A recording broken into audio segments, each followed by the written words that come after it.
타버서 Good morning, everyone! 사바디 사바드 사산사. I'm Jonathan Switzer, and this is the Roboblog Chronicles, episode 7.5.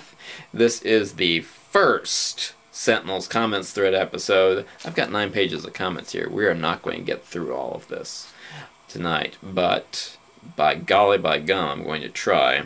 And let's start with Admiral DMC McKeever, some of the points he made. You know, it bothers me that we don't have the first 3 episodes of the Sentinels in their true form.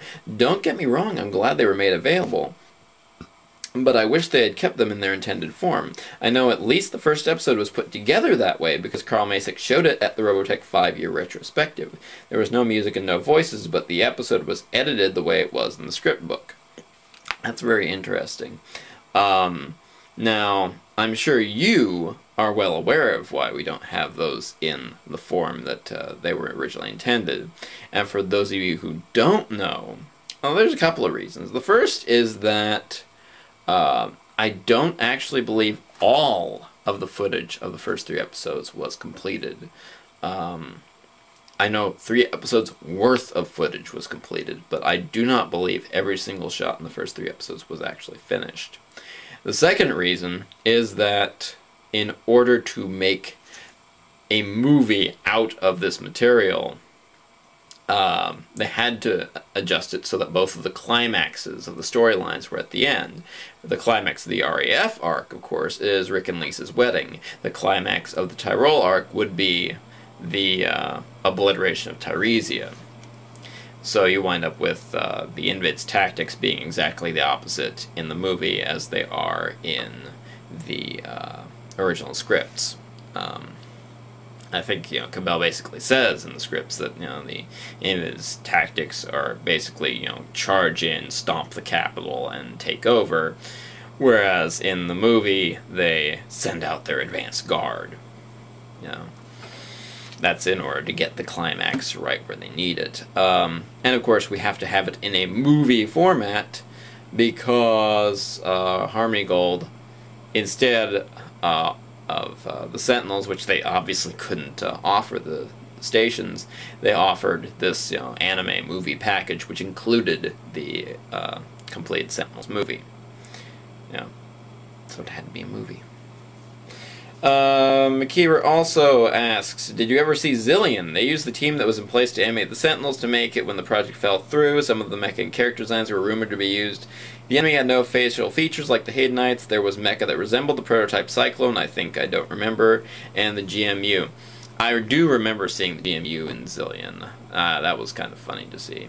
And the enemy mecha that appear in the opening sequence, and I think throughout the early episodes, are very similar. Very, very similar to the inorganics. They even shatter the same way that the inorganics do. The enemy having no face, what's entirely possible?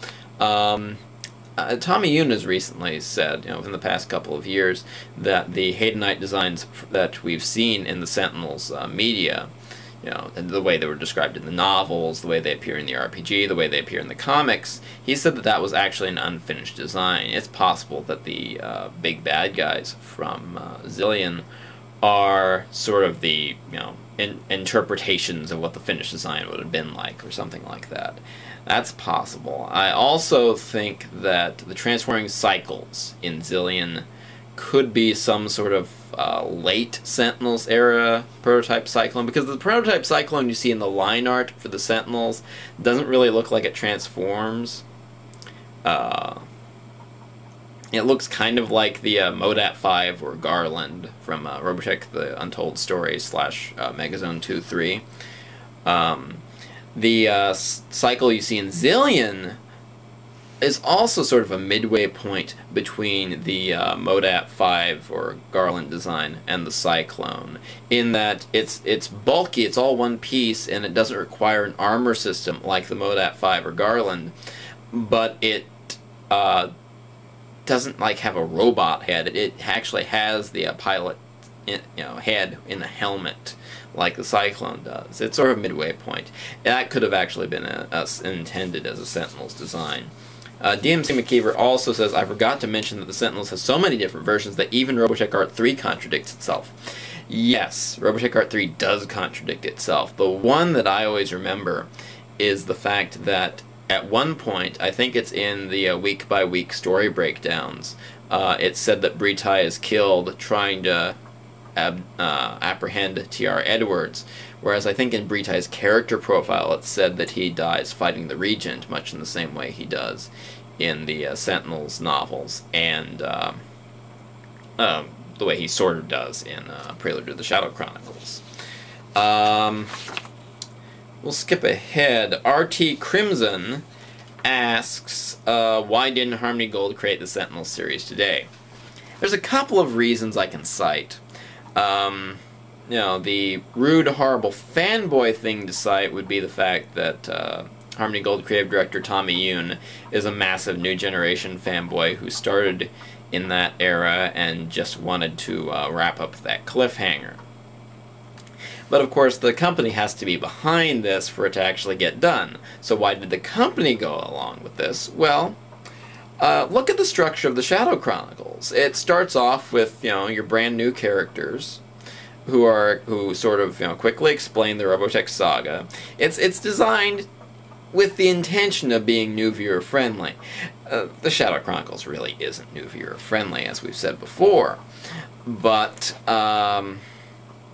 it's designed that way. It is designed to get people into Robotech.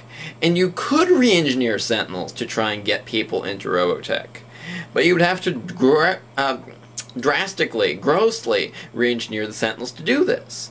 You would have to do some of the things that I really think need to be done to the Sentinels.